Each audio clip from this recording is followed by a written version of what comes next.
কামৰূপ জিলাৰ ডংগৰপাৰা আৰক্ষী থানাৰ অন্তৰ্গত কৈলানপুৰ গাঁৱত নিশা সংঘটিত হৈছে এক ভয়ংকৰ পথ দুৰ্ঘটনা। তীব্ৰ বেগী বাইকৰ খুন্দাত নিহত হৈছে এগৰাকী মহিলা। নিহত মহিলাগৰাকীৰ নাম সমীৰণ নেছা বুলি জানিব পৰা গৈছে। দুৰ্ঘটনাত পতিত বাইকখনৰ নম্বৰ AS01EG 2672। জানিব পৰা মতে পথৰ কাষত থিয় হৈ থকা মহিলাগৰাকীক তীব্ৰবেগী বাইকে খুন্দিওৱাৰ ফলত গুৰুতৰভাৱে আহত হয় আৰু আহত মহিলাগৰাকীক ততাতৈয়াকৈ নগৰবেৰা ব্লক প্ৰাথমিক স্বাস্থ্য কেন্দ্ৰত ভৰ্তি কৰায় যদিও আঘাত গুৰুতৰ হোৱাত তেওঁ GMCHলৈ প্ৰেৰণ কৰা হয়। GMCH অভিমুখে গৈ থকা অৱস্থাতে হেকৰাত মহিলাগৰাকীৰ মৃত্যু হয়। অভিযোগ অনুসৰি বাইক চালকজন এগৰাকী 14 বছৰীয়া কিশোৰ। ইতিমধ্যে নগৰবেৰা আৰক্ষীয়ে কিশোৰ চালকজনৰ লগতে দুৰ্ঘটনাত পতিত বাইকখন থানালৈ লৈ যায়। এই ঘটনাই চাঞ্চল্যৰ সৃষ্টি কৰিছে অঞ্চলটো। News desk report MT news.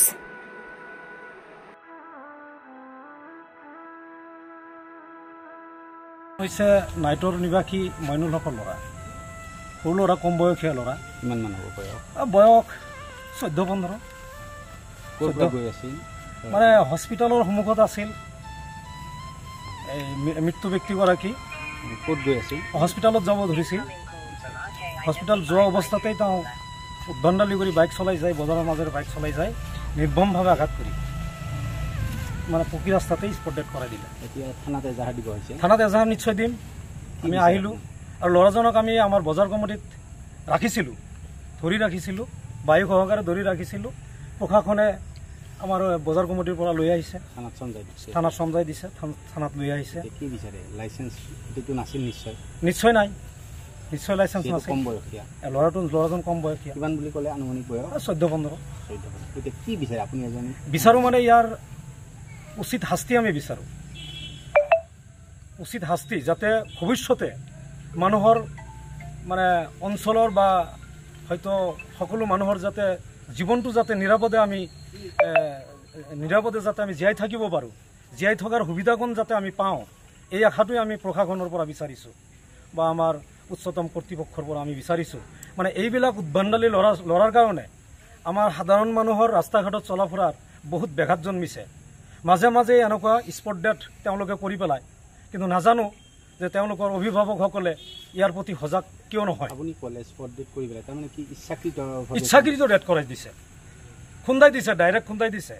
মহিলাগৰাকী ছাইডত আছিল, হস্পিটেলৰ ভিতৰত সোমাই যাব। তেনেহ'লে আপোনাৰ মতে ইয়াৰ দুৰ্ঘটনা নহয়? এই দুৰ্ঘটনা নহয়, ই একেবাৰে নিৰ্মমভাৱে হত্যা। এই দুৰ্ঘটনা কেনেকৈ ক'ব? নিৰ্মমভাৱে।